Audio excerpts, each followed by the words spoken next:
Hello, good morning, नमस्कार। बहुत बहुत स्वागत है आपका जागरण बिजनेस के इस लाइव शो पर जिसका नाम है बाजार एट 9, जहां पर हम ओवरऑल मार्केट के सेंटिमेंट के बारे में बातचीत करते हैं। वॉल स्ट्रीट पर रात भर क्या कुछ हलचल देखने को मिली, एशियाई बाजारों से हमें क्या कुछ संकेत मिलते नजर आ रहे हैं, कल वो कौन से ट्रिगर्स थे जिनके दम पर आज दलाल स्ट्रीट की ओपनिंग कैसी हो सकती है, इन सभी पर हमारी पैनी नजर बनी रहती है। एक्सपर्ट्स के जरिए हम इस लाइव शो में आपके सभी सवालों के जवाब देने की भी कोशिश करते हैं और ये समझने की कोशिश करते हैं कि आज वो कौन से स्टॉक्स हैं जो आपकी रडार पर होनी चाहिए, साथ ही कौन से वो सेक्टर्स हैं जिन पर फोकस करके, जिन पर दाव खेल करके आप अपने पोर्टफोलियो को मजबूती दे सकते हैं, पोर्टफोलियो में रौनक ला सकते हैं। इन सब पर हम बातचीत करेंगे इस शो के जरिए। हम लाइव रहते हैं 9 to 10। हमारे साथ 2 एक्सपर्ट्स भी जुड़ेंगे जो आपके सवालों का जवाब देंगे, तो आप थ्रू आउट 9 to 10 हमारे लाइव शो पर जुड़ सकते हैं और अपने क्वेश्चंस भी पोस्ट कर सकते हैं।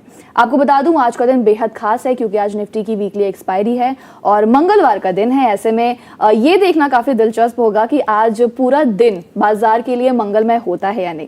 इसी पर डिटेल में बातचीत करने के लिए, ग्लोबल मार्केट्स की तरफ रुख करने के लिए हमारे साथ काशिद जुड़े हैं स्टूडियो से। वो आपको समझाएंगे कि ग्लोबल मार्केट से हमें क्या कुछ संकेत मिलते नजर आ रहे हैं, गिफ्ट निफ्टी किस तरफ इशारा कर रहा है, मार्केट की ओपनिंग मंगलमय हो सकती है या नहीं, इस पर हमें काशिद डिटेल में समझाएंगे। तो काशिद बताइए हमें। सबसे पहले तो बात करते हैं अमेरिकन मार्केट की। तो कल अमेरिकन मार्केट में गिरावट दर्ज की गई है जी। जो अमेरिकन मार्केट का प्रमुख स्टॉक एक्सचेंज है डॉ जोन्स, वो 61 अंकों की गिरावट के साथ बंद हुआ। वहीं नेस्डेक कंपोजिट में 85 अंकों की गिरावट आई और S&P 500 में 4.5 अंकों की गिरावट आई। अब ये गिरावट आई क्यों, इसकी बड़ी वजह है, दरअसल इस बात को लेकर इन्वेस्टर्स के बीच में एक शक बना हुआ है कि अमेरिका और ईरान जल्द ही अपने झगड़े को खत्म कर पाने के लिए कोई डील कर पाएंगे, कोई समाधान निकाल पाएंगे या नहीं जी। इन्वेस्टर्स के बीच में ये एक संदेह बरकरार है, जिसके चलते तेल के दाम थोड़े से उछले हैं और इसी का अमेरिकन शेयर बाजार पर नेगेटिव असर देखने को मिला है। दरअसल ईरान ने कहा है कि वो स्ट्रेट ऑफ हॉर्मुज को फिर से खोलने के लिए ओमान के साथ एक समझौते के करीब है, लेकिन उसने साथ ही ये भी कहा है कि मैं कुछ शर्तें रखी हैं कि अमेरिका के साथ सीधी बातचीत नहीं की जाएगी। ओमान के साथ डील करने के लिए करीब है लेकिन अमेरिका के साथ बातचीत नहीं करने की ईरान ने फिर से अपनी बात को दोहराया और उसके लिए बातचीत शुरू करने के लिए कुछ शर्तें रखी है। क्लेरिफिकेशन कुछ नहीं है, इसी के चलते तेल के दाम उछले हैं और इसका नेगेटिव असर अमेरिकन शेयर बाजार पर देखने को मिला है। अमेरिकन शेयर बाजार के बाद अगर हम बात करें एशियन मार्केट की, तो एशियन मार्केट में भी कोई बहुत अच्छा रुझान नहीं है। पहली बात तो जापान का जो निक्केई 225 है वो तो आज क्लोज है, लेकिन शंघाई का जो मार्केट है उसमें गिरावट देखने को मिल रही है और इसी के साथ साथ हांगकांग के हैंगसेंग में भी आधा फीसदी गिरावट देखने को मिल रही है। हालांकि साउथ कोरिया का जो कोस्पी है वो थोड़ा चढ़ा हुआ है। एशियन मार्केट्स में अभी बहुत ज़्यादा पॉजिटिव ट्रेंड नहीं माने जा रहे हैं। इसकी बड़ी वजह यही है कि तेल की जो कीमतें हैं वो लगभग 2 हफ्तों के अपने सबसे ऊंचे स्तर पर पहुंच गई हैं। ऐसा इसलिए हुआ है क्योंकि शांति समझौते और हॉर्मुज को फिर से खोलने को लेकर अमेरिका और ईरान के बीच बातचीत किसी नतीजे पर नहीं पहुंच रही है। बातचीत जो है वो रुकी हुई है और कोई नतीजा नहीं निकल पा रहा है। इसके अलावा अमेरिका के बहुत अहम महंगाई के आंकड़े आने से पहले भी एशियाई बाजार में जो इन्वेस्टर्स हैं वो थोड़ा सतर्क हैं। आपको मैं बता दूं कि इस टाइम जो क्रूड ऑयल के दाम हैं, क्रूड ऑयल $82 के ऊपर पहुंच चुका है रेट और ब्रेंट क्रूड जो है वो करीब $88 पर है। तो तेल के दामों में ये थोड़ी जो तेजी आई है इसका अमेरिकन और एशियन मार्केट दोनों पर ही नेगेटिव असर पड़ा है। बात करते हैं भारतीय शेयर बाजार की, तो भारतीय शेयर बाजार के लिए एक तो अमेरिका और एशिया मार्केट से कोई पॉजिटिव ट्रेंड नहीं है, दूसरा कि गिफ्ट निफ्टी भी सुबह से ही दबाव में देखने को मिल रहा है। हालांकि गिफ्ट निफ्टी में बहुत ज्यादा गिरावट नहीं है, 20-25 अंकों की गिरावट दिख रही है और प्री ओपनिंग में भी देखें तो सेंसेक्स ऑलमोस्ट फ्लैट है और निफ्टी जिसकी आज वीकली एक्सपायरी है वो लाल निशान में है। इस वक्त 9:06 हो रहे हैं और निफ्टी 28 अंकों की गिरावट दिखा रहा है प्री ओपनिंग में, जबकि सेंसेक्स मात्र 26 अंकों की तेजी दिखा रहा है और वो भी अब लाल निशान की तरफ जा रहा है। ये प्री ओपनिंग में भारतीय शेयर बाजार का हाल है। ओके काशिद, इसके साथ ही मैं क्रूड ऑयल पर भी एक अपडेट शेयर करूंगी। वो है इसका जो डेटा है उस पर मैं थोड़ा बातचीत करना चाहूंगी कि जो ब्रेंट क्रूड फ्यूचर्स है $87.81 प्रति बैरल पर स्थिर रहा है, जबकि अगर हम यूएस वेस्ट टेक्सास इंटरमीडिएट यानी कि WTI क्रूड की बात करें तो $82.20 प्रति बैरल पर बने रहे। और अगर मैं कल के सेशन की बात करूं यानी कि सोमवार के दिन, तो दोनों ही बेंचमार्क जो है यानी कि ब्रेंट और जो WTI है, इन दोनों में 5% से ज़्यादा की बढ़त हुई और 31 जुलाई के बाद दोनों ही इंडाइसेस जो हैं वो अपने उच्चतम स्तर पर पहुंच गए थे। इसी के साथ ही गोल्ड और सिल्वर पर भी अपडेट लेना बहुत ज़रूरी है। तो आपको बता दूं कि सोना $4,400 प्रति औंस से ऊपर 2 महीने के उच्चतम स्तर पर पहुंच गया है। और ये जो बढ़त देखी गई है सोने में, जो हमने बढ़त देखी है, ये अमेरिका की एक अहम जो महंगाई रिपोर्ट है उससे पहले ही देखी गई, जिससे ब्याज दरों पर फेडरल रिजर्व के रुख के बारे में नई जानकारी मिल सकती है। अगर हम पिछले 2 कारोबारी सेशंस की बात करें तो सोने में 3.6% की बढ़त दर्ज हुई। शुरुआती ट्रेडिंग्स में अगर हम देखें तो बुलियंस की जो कीमतें हैं उसमें थोड़ी बढ़ोतरी देखी गई, जिसमें अगर हम स्पॉट गोल्ड की बात करें तो 0.5% बढ़कर ये $4,410 प्रति ऑन्स पर चला गया। और अगर हम हाल के हफ्तों में देखें, यानी कि जो हाल के हफ्तों में जो ट्रेंड्स हैं उनसे ये पता चलता है कि निवेशकों की मांग भी बढ़ी है। सेंट्रल बैंकों की तरफ से ज़्यादा खरीदारी की वजह से ये जो कीमती धातु है यानी कि गोल्ड है वो $4,000 प्रति ऑन्स के अहम स्तर से ऊपर आ चुकी है। वही अगर मैं FIIs और FPIs के बारे में भी बात करूं तो आपको बता दूं कल यानी कि 10 अगस्त सोमवार के दिन विदेशी संस्थागत निवेशक यानी कि FIIs ने 1974 करोड़ के शेयर खरीदे थे और इसी के साथ वो भारतीय इक्विटी के नेट बायर्स बन गए थे। और इसी के साथ अगर मैं DIIs की बात करूं यानी कि डोमेस्टिक इंस्टीट्यूशनल इन्वेस्टर्स की बात करूं तो उन्होंने 1290 करोड़ के शेयर बेचे और इसी के साथ वो नेट सेलर बन गए। यहाँ पर एक और ध्यान देने वाली बात ये भी है जो कि है US बॉन्ड यील्ड को लेकर। तो US बॉन्ड यील्ड की अगर मैं बात करूं तो 4.7% के पार निकल गया है। अब हम अगले सेगमेंट पर भी रुक करेंगे जो है हमारा स्टॉक्स इन फोकस। कौन कौन से स्टॉक्स हैं जो आज आपके फोकस पे रहने चाहिए, इस लिस्ट में कौन कौन से स्टॉक्स हैं वो भी देख लेते हैं।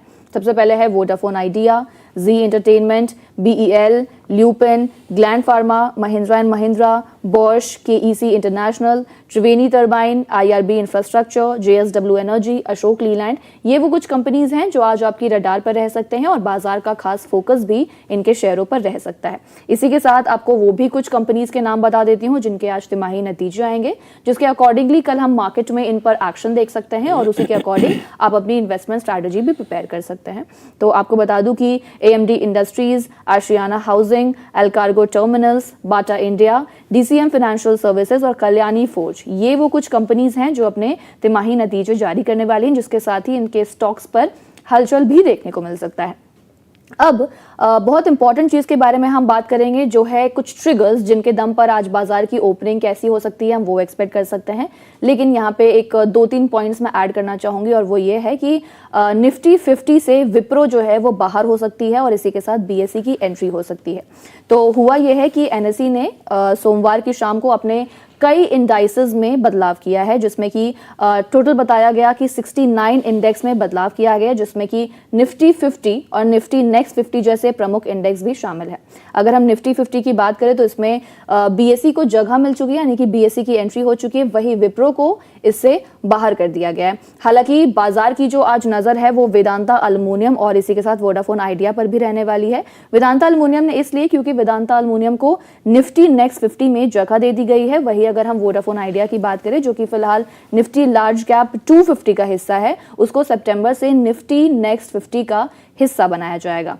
तो ये वो इंपॉर्टेंट फैक्टर्स हैं जिनके दम पर आज हम वोडाफोन आइडिया और वेदांता एल्युमिनियम में भी एक एक्शन देखने को मिल सकता है। इसी के साथ अब हम अपने गेस्ट को भी इंट्रोड्यूस करना चाहेंगे। हमारे साथ जुड़ गए हैं Laxmikant Shukla, research analyst Yes Securities. Laxmikant sir, good morning, कैसे हैं आप? शुभ प्रभात और जागरण बिजनेस के सभी दर्शकों को भी मेरा बहुत बहुत नमस्कार। नमस्कार सर। सर सबसे पहले तो बताइए कि आज बाजार का फोकस किन चीज पे रह सकता है, कौन से ट्रिगर्स रह सकते हैं जो बाजार की दिशा को तय करेंगे, और सबसे इम्पोर्टेंट कि बाजार की ओपनिंग कैसे एक्सपेक्ट कर रहे हैं आप? देखिए, गिफ्ट निफ्टी को देखते हुए एक म्यूटेड स्टार्ट लग रहा है मार्केट का, और जिस तरीके से क्रूड ऑयल के प्राइसेस में हमें कल स्पाइक देखने को मिला है तो उसका जो सीधा सीधा प्रभाव हमारे मार्केट पर भी पड़ता हुआ दिखाई देगा। तो हमें लगता है कि 24,500 एक सपोर्ट के तौर पे काम कर सकता है।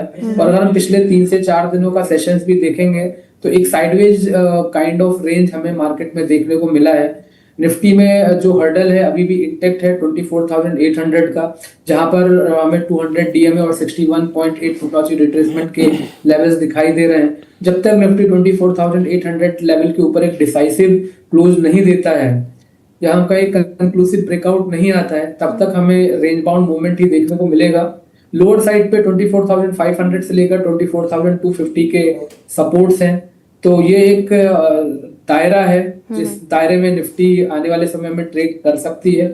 ये इतना मैं जरूर कहूंगा, जब तक निफ्टी अपने 20 DMA लेवल्स के ऊपर ट्रेड करता है, जो कि 24,250 के आसपास है, तब तक चिंता की कोई बात नहीं है और हम इस ब्रेकआउट का इंतजार कर सकते हैं। वहीं पर अगर बैंक निफ्टी की बात की जाए तो बैंक निफ्टी भी साइडवेज हो चुका है। वहां पर फॉलिंग ट्रेंड लाइन का रेजिस्टेंस 58,250 से लेकर 58,600 जोन के आसपास है। तो जब तक उसके ऊपर ब्रेक थ्रू नहीं मिलता है तो यहाँ पर हमें साइडवेज मोमेंटम ही देखने को मिलेगा। वहीं पर लोअर साइड का जो सपोर्ट है वो अपने 200 DMA के पास है, जो कि अभी फिलहाल 57,400 के आसपास दिखाई दिया जा रहा है। तो जब तक बैंक निफ्टी इसके ऊपर ट्रेड करता है तब तक यहाँ पर भी ब्रेकआउट की एक्सपेक्टेशन रख सकते हैं। बट अगर हम ओवरऑल ब्रॉडर मार्केट की बात करें तो वहां पे हमें अच्छा ट्रैक्शन देखने को मिला है, खासतौर से निफ्टी मिड कैप में, निफ्टी स्मॉल कैप में। तो इन दोनों ही इंडाइसेस में अच्छा ट्रैक्शन है। दोनों इंडाइसेस अपनी पॉजिटिव टेरिटरी में ट्रेड कर रहे हैं। निफ्टी मिड कैप में तो कल अच्छा मोमेंटम भी देखने को मिला था और इसने आउट परफॉर्म किया था। तो हमें लगता है निफ्टी मिड कैप स्पेस से हमें कुछ अच्छे स्टॉक मिल सकते हैं ट्रेड करने के लिए। ओके चलिए देखेंगे कि हम लोग की मिड कैप 100 से जो सर ने बताया उनमें सर का जो रुझान है वो किन स्टॉक्स पर है।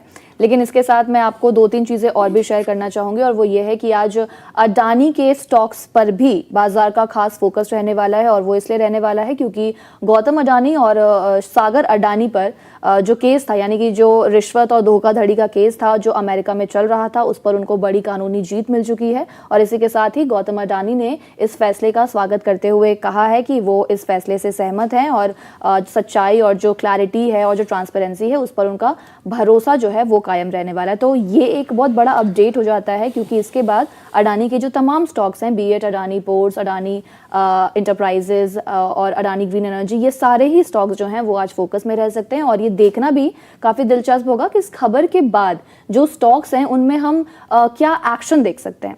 इसके अलावा मैं आपको एक और चीज़ बता देती हूँ कि NSE ने जो जानकारी दी है उसके अकॉर्डिंग निफ्टी नेक्स्ट 50 में कौन कौन से जो कंपनीज हैं वो शामिल हो गए हैं। उनमें Hitachi energy India, Polycab India, Vedanta aluminium, जैसा कि हमने बात करा ऑलरेडी, वोडाफोन आइडिया पर भी हमने बात करा, और विप्रो को शामिल किया गया है। इसमें से विप्रो पहले निफ्टी 50 का हिस्सा था जैसे कि हमने बता दिया। वही Indian Hotels, Lodha Developers, IRC, Shree Cement, United Spirit, इन सबको इंडेक्स से बाहर कर दिया गया है।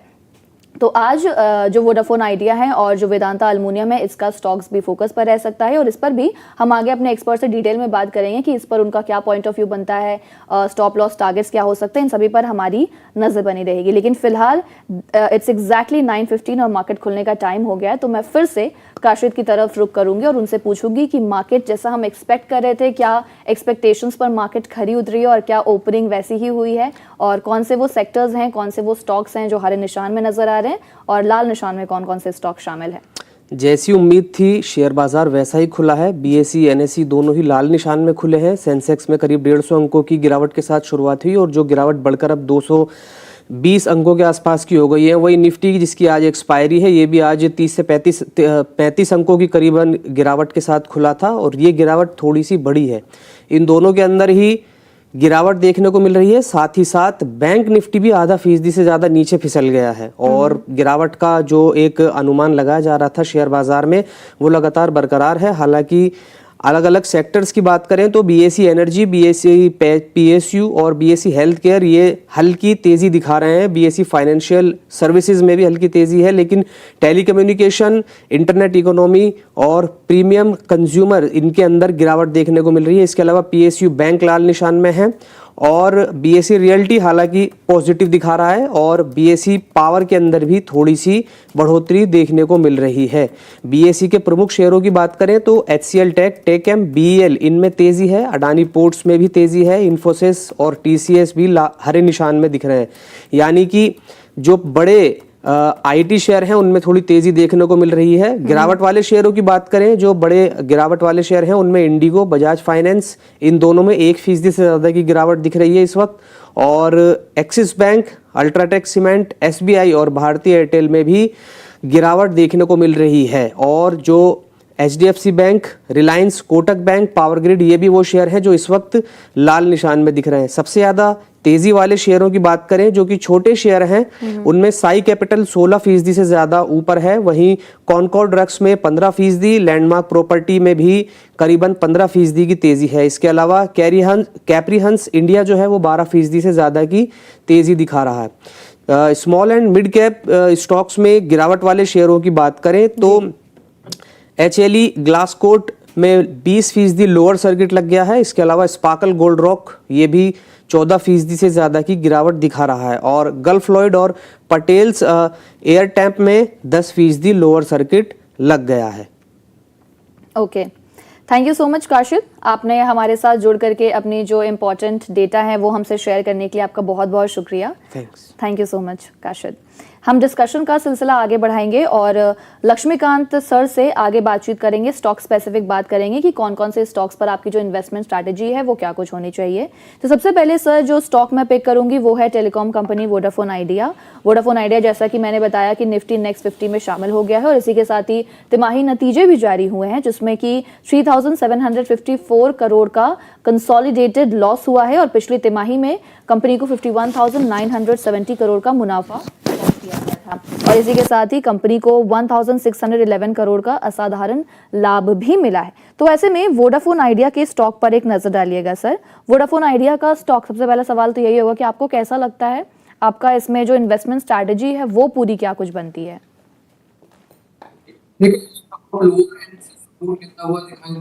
फॉलिंग चैनल का पैटर्न भी देखने को मिल रहा है पर जो ब्रेकआउट है उसके लिए थोड़ा सा इंतजार करना पड़ सकता है। मुझे लगता है 14 का लेवल अहम रहेगा आइडिया के लिए। 14 के लेवल के ऊपर अगर ये निकलता है तो फिर से हमें यहाँ पर तेजी देखने को मिलेगी। उस दौरान स्टॉक 15 लेवल को पार करते हुए 16 to 16.5 रेंज तक जा सकता है और वहीं पर अगर सपोर्ट की बात की जाए तो 12.20 रुपीज का सपोर्ट है। जब तक आइडिया के ऊपर ट्रेड करता है तब तक ये जो बुलिश बायसनेस है हम होल्ड रख सकते हैं।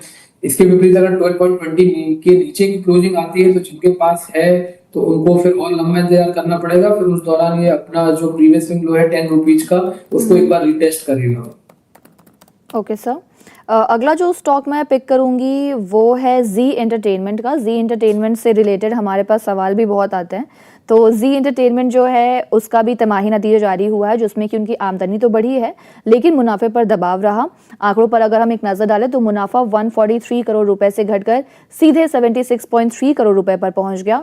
रेवेन्यू में भी बढ़ोतरी हुई है, रेवेन्यू 4.5% बढ़कर 1907 करोड़ रुपए पर पहुंच गया। इसी के साथ ही एबिटा में एबिटा घटा है, 239 करोड़ रुपए से घटकर ये 100 करोड़ रुपए पर पहुंच गया और मार्जिन में भी हमने एक दबाव देखा।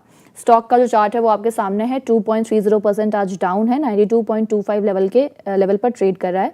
और इसमें मैं सवाल भी ऐड कर लेती हूँ, शुभांकर का सवाल है, जी एंटरटेनमेंट पर पर्सपेक्टिव जानना चाहते हैं।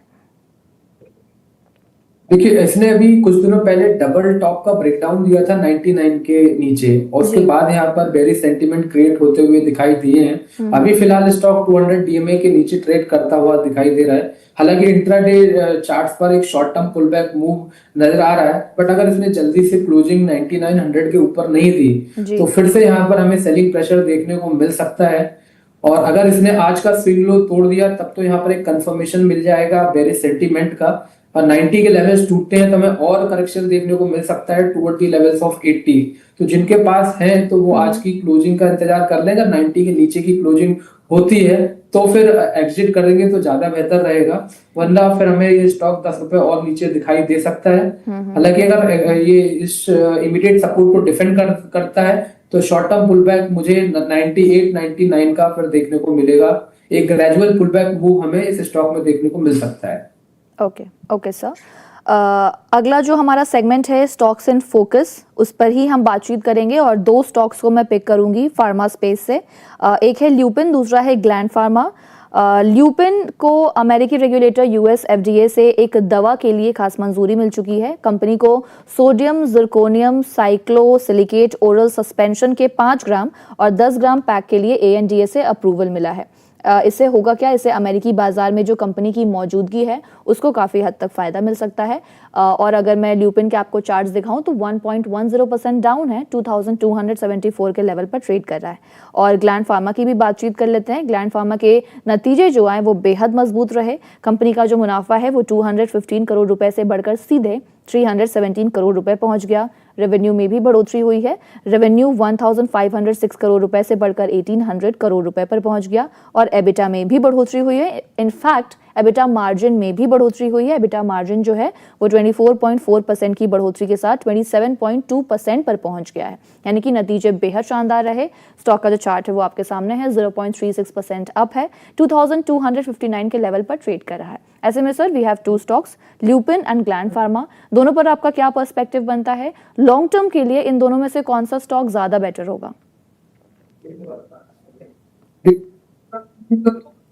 बेहतर है। जैसे कि आपने बताया प्लाज्मा के रिजल्ट आया है और ल्यूपिन वाले ही अभी वहाँ पे प्रॉफिट बुकिंग देखने को मिल रही है, अभी भी अपने 200 डीएमए लेवल के ऊपर सस्टेन कर रहा है। तो लॉन्ग टर्म के लिए तो दोनों ही स्टॉक अच्छे हैं, बट शॉर्ट टर्म ट्रेडिंग के हिसाब से मुझे लगता है कि अभी फिलहाल दोनों स्टॉक से दूरी बनाए रखनी चाहिए। क्योंकि अगर हम ल्यूपिन की बात करें तो यहाँ पर भी एक range break down 100 DMA level के नीचे देखने को मिला है, जो कि 2340 के आसपास है। तो जब तक ये इस लेवल के नीचे सस्टेन करता है तो यहाँ पर वीकनेस बनी रहेगी। अब जो इमीडिएट सपोर्ट है वो 2200 लेवल का है, तो अगर उसको तोड़ता है तो वहां से और करेक्शन देखने को मिल सकता है। तो शॉर्ट टू मीडियम टर्म थोड़ा सा बेरिश है, बट लॉन्ग टर्म में अभी भी जो वीकली मंथली चार्ट्स पे लेवल है वो अभी भी इंटेक्ट है। वहीं पर अगर ग्लैंड फार्मा की बात की जाए तो यहाँ पर आज ये गैप डाउन ओपनिंग के साथ ट्रेड हो रहा है और ऊपर से यहाँ पर जो रिस्क रिवॉर्ड रेशियो है अभी फेवरेबल दिखाई नहीं दे रहा है। जो ब्रेकआउट आया था मेरे ख्याल से उसके जो टारगेट है लगभग आ चुके हैं, तो अभी थोड़ा सा वेट एंड वॉच मोड में रखना चाहिए। दोबारा से अगर रिट्रेस होता है Gland Pharma towards the levels of 2600 to 2650, तो वहां से एक बार बाइंग पोजीशन क्रिएट की जा सकती है। अदरवाइज अभी करंट लेवल पे जिनके पास है वो कंटिन्यू कर सकते हैं। वो उनके लिए स्टॉप लॉस रहेगा हमारा 2550 का। जब तक इसके ऊपर रहता है तब तक स्टॉक में अपना जो होल्ड है वो कंटिन्यू कर सकते हैं। ओके सर, अभी मैं देख पा रही हूँ सर 7.12% की तेजी है, 2857 के लेवल पर ग्लैंड फार्मा नजर आ रहा है। यानी कि नतीजों के बाद सीधा इम्पैक्ट जो है वो हम स्टॉक पर देख पा रहे हैं। हम डिस्कशन आगे बढ़ाएंगे, लेकिन उससे पहले हम बाजार पर भी एक नज़र डालेंगे कि इस वक्त जो निफ्टी, बैंक निफ्टी, इनके लेवल्स हैं वो क्या कुछ नज़र आ रहे हैं। तो मार्केट अपडेट के चार्ट्स लगा दीजिए please. Let's have a look on market update. Nifty 0.64% down है। बैंक निफ्टी की अगर मैं बात करूं 0.63% की गिरावट का शिकार हुआ है। सेंसेक्स भी आज गिरा हुआ है, 0.41% की गिरावट देखी जा रही है। निफ्टी मिड कैप की अगर मैं बात करूं तो 0.11% अप है और Nifty small cap is the only one जो कि हमें ग्रीन में नजर आ रहा है, यानी कि हरे निशान पे नजर आ रहा है, 0.39% अप है। तो ये फिलहाल मार्केट का अपडेट चल रहा है। और अब हम वापस से स्टॉक स्पेसिफिक बात करते हैं और जो दूसरी कंपनी हम लेंगे वो लेंगे हम BEL, डिफेंस की कंपनी है। डिफेंस ऐसे भी जो सेक्टर है वो उस पर जितने भी स्टॉक्स है उस पर हम देख रहे हैं लगातार एक मोमेंटम देखा जा रहा है, क्योंकि नए ऑर्डर्स हासिल हो रहे हैं बैक टू बैक। तो BEL को हम ट्रैक करेंगे। BEL को 31 जुलाई के बाद 541 करोड़ के नए ऑर्डर्स हासिल हुए हैं। तो सर BEL के चार्ट्स देखिएगा, 0.23% डाउन है, 403 के लेवल पर फिलहाल स्टॉक ट्रेड कर रहा है। इसमें क्या आउटलुक बनता है आपका? किसी को अगर फ्रेश इन्वेस्टमेंट करना हो तो उसके लिए ये स्टॉक सही है, या फिर आपकी होल्ड करने की सलाह रहेगी, या फिर एग्जिट करना चाहिए? देखिए, लोअर लेवल से एक अच्छा पुल बैक मूव आया है। अभी इसने एक शॉर्ट टर्म बॉटम 380 के पास बनाया था और वहां से यहाँ पे बाउंस बैक मूव देखने को मिल रहा है जी। तो अभी फिलहाल जिनका medium to long term investment है, जिनको करना है वो तो बाय करके चल सकते हैं, बट जो शॉर्ट टर्म ट्रेडिंग करना चाहते हैं तो उनको एक ब्रेकआउट का इंतजार करना पड़ेगा, जो कि 410 से लेकर 420 के जोन के आसपास है। फर्स्ट लाइन ऑफ रेजिस्टेंस 410 का है, सेकंड लाइन ऑफ रेजिस्टेंस 420 का है। तो जब तक ये 420 के नीचे ट्रेड करता है तो यहाँ पे रेंज बाउंड मूव बना रहेगा। 420 के लेवल क्रॉस होते हैं तो एक अच्छा पुल बैक मूव यहाँ पर ये स्टॉक शो कर सकता है। तो जो शॉर्ट टर्म टारगेट रहेगा वो 435 440 के आसपास आता हुआ दिखाई दे रहा है। ओके सर, डिफेंस स्पेस में BEL के अलावा आपको कोई स्टॉक्स पसंद है? देखिए कल अच्छा मोमेंटम हमें बीएमएल में देखने को मिला था जी इस स्टॉक में, और अभी भी इसने कल के सेशन में फॉलिंग ट्रेंड लाइन का ब्रेकआउट भी दिया था, पिछला स्विंग हाई भी निकाला था जो कि 18,870 के आसपास है। तो अभी फिलहाल ये वही ट्रेड कर रहा है। अगर यहाँ से short term pull back move आता है और स्टॉक दोबारा से अपना पिछला स्विंग हाई 1920 ब्रेक करता है तो फिर से हमें यहाँ पर तेजी देखने को मिलेगी। तो ये स्टॉक बाय ऑन डिप की स्ट्रेटेजी के साथ भी बाय किया जा सकता है। हमारा व्यू पॉजिटिव रहेगा जब तक ये स्टॉक 1770 के ऊपर ट्रेड करता रहेगा। Okay sir, okay. अब हम एक बार टॉप गेनर और लूजर्स भी देख लेते हैं और उससे फिर अकॉर्डिंगली हम देखते हैं कि टॉप गेनर्स और लूजर्स की लिस्ट में कौन है और फिर उससे भी सवाल हम ले सकते हैं। तो अगर मैं गेनर्स की बात करूं तो गेनर्स में इस वक्त ONGC नज़र आ रहा है, HCL टेक में भी आज तेज़ी है, टाइटन कल भी शानदार तेज़ी के साथ टॉप गेनर्स में था और आज भी टाइटन गेनर्स में ही है। टेक महिंद्रा में भी कल भी हमने तेज़ी देखी थी और आज भी टेक महिंद्रा तेज़ी में ही है, और इसी के साथ TCS, यानी कि हम यहाँ पे देख पा रहे हैं कि 3 जो स्टॉक्स हैं निफ्टी IT पैक से ही हैं, HCL टेक, टेक महिंद्रा और TCS। ये 3 स्टॉक्स IT सेक्टर से हैं और इनमें तेज़ी देखी जा रही है। इसके अलावा अगर हम लूजर्स की बात करें, लूजर्स पे देखते हैं कौन कौन से स्टॉक्स हैं। इंडिगो आपके सामने है, टाटा कंज्यूमर्स में आज गिरावट है, बजाज फाइनेंस, श्रीराम फाइनेंस, यानी कि दोनों स्पेस सेमी स्पेस से हैं और इन दोनों में ही आज गिरावट देखी जा रही है। और इसी के साथ कोटक बैंक, कल SBI था लूजर्स में और आज कोटक बैंक, यानी कि बैंकिंग स्पेस से कोटक बैंक आज गिरावट का शिकार हुआ है। तो चलिए इससे हम सवाल लेते हैं। सबसे पहले हम लेंगे जो सवाल वो कोटक बैंक से ही लेते हैं।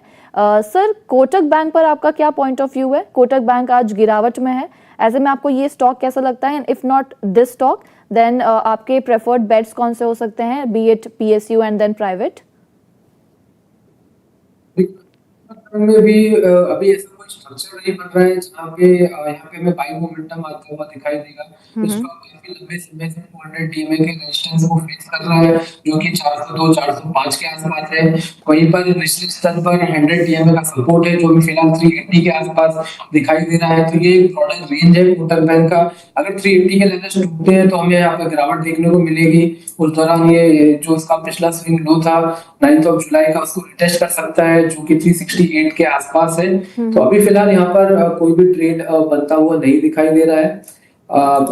मुझे लगता है कि अभी फिलहाल जिस हिसाब से मार्केट में गिरावट देखने को मिल रही है, अगर 24,500 के नीचे सस्टेन होता है तो फिर हमें थोड़ा सा वीकनेस देखने को मिल सकती है। 24,300 से लेकर 24,250 के लेवल्स देखने को मिलेंगे।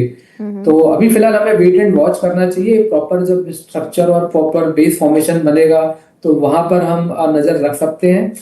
IT के स्टॉक अच्छा परफॉर्म कर रहे हैं, TCS पर नजर होनी चाहिए, LTM पे नजर होनी चाहिए। वहीं पर फार्मा के कुछ स्टॉक हैं जैसे सिप्ला है, अभी ब्रेकआउट आया नहीं है। अगर वहां पर ब्रेकआउट देखने को मिलेगा तो वहां पर बुलिश हेड एंड शोल्डर का ब्रेक थ्रू मिल सकता है, तो वहां पर मोमेंटम देखने को मिल सकता है। वहीं पर एक स्टॉक है आरती ड्रग, यहाँ पर एक अच्छा बेस, आरती इंडस्ट्री, तो यहाँ पर एक अच्छा बेस फॉर्मेशन है 20 DMA का। पिछले 4 से 5 दिनों के सेशंस अगर देखें तो स्टॉक 20 DMA लेवल के ऊपर सस्टेन कर रहा है। अगर स्टॉक 510 के ऊपर निकलता है तो यहाँ पर भी एक अच्छा मोमेंटम देखने को मिल सकता है। तो मुझे लगता है थोड़ा सा इंतजार करना चाहिए, स्टेबिलिटी आती है तो फिर हमें ट्रेड के लिए आगे बढ़ना चाहिए। ओके सर, आपने IT के बारे में भी बातचीत की सर, और मैंने भी आपको बताया कि गेनर्स की लिस्ट में जो 3 स्टॉक्स जो हैं वो IT के ही हैं। HCL टेक अगर देखें तो 1.4% अप है, TCS की अगर हम बात करें तो 1.17% अप है और इसी के साथ टेक महिंद्रा 1.15% अप है। ऐसे में सर IT स्पेस पर आप अभी बता रहे थे कि काफ़ी पॉजिटिव आउटलुक है आपका, तो IT स्पेस पे हमें इन तीनों स्टॉक्स के बारे में बताइए, एक एक करके बात करेंगे। पहले HCL टेक पर बात करेंगे। HCL टेक के चार्ट्स दिखाइए प्लीज़। लेट्स सी स्टॉक का क्या हालचाल है इस वक्त।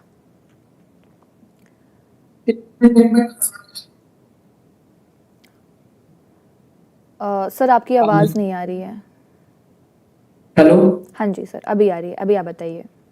HCL टेक में कंसोलिडेशन ब्रेकआउट हमें देखने को मिल सकता है 1410 के ऊपर। तो मुझे लगता है कि एक अच्छा स्टॉक है शॉर्ट टर्म ट्रेडिंग के लिए।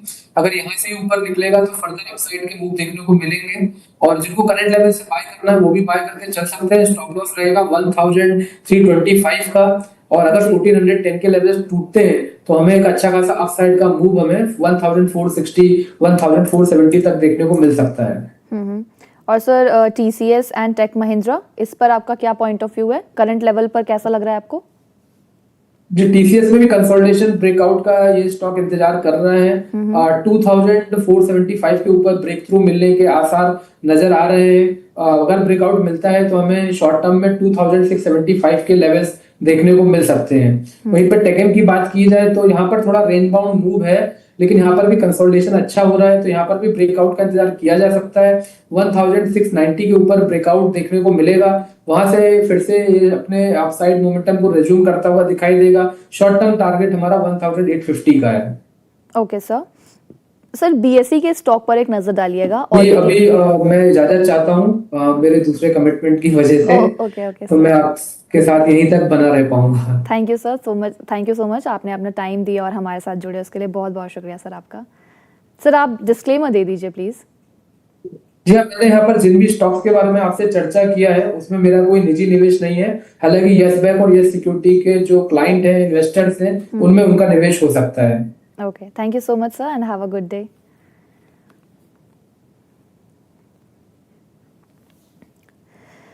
तो चलिए हम अपना जो डिस्कशन है वो आगे बढ़ाएंगे और एक नज़र डाल लेते हैं मार्केट इंडाइसेस पर। इंडाइसेस में कौन किस लेवल पर ट्रेड कर रहा है वो भी देखना ज़रूरी हो जाता है।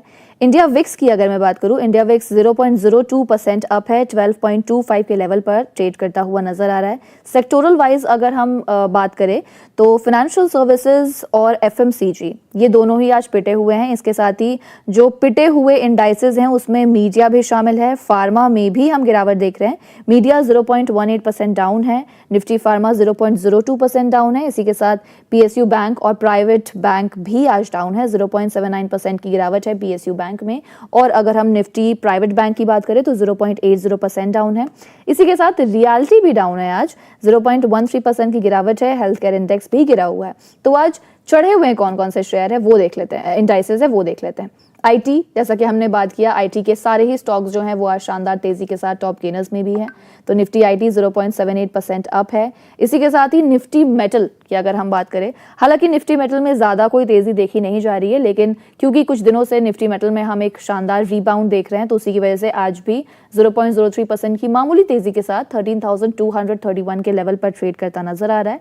और जो आखिरी है, जो इकलौता, जो ये तीन सेक्टर्स ऐसे हैं जिनमें आज हम तेज़ी देख रहे हैं, उनमें एक कंज्यूमर ड्यूरेबल्स भी शामिल है जो 0.42% तेज़ी के साथ इस वक्त हमें ट्रेड करते हुए नजर आ रहे हैं। इसी के साथ आपको बता दूं कि आज जो बीएसई का